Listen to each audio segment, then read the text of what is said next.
How to find hidden item on Toca Life. Hi guys, it's Mikran from Gaming Basics. Today I am going to guide you how to find hidden item on Toca Life.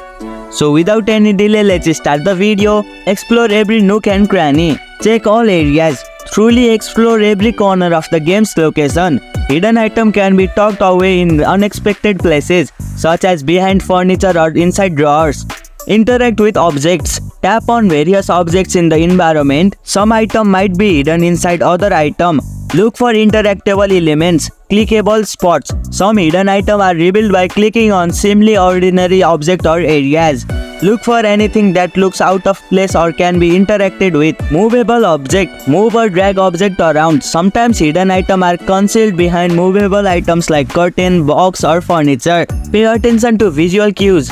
Discolored items. Items that look different from the usual color scheme or texture might be hiding something behind or inside them. And these are some ways you can find it.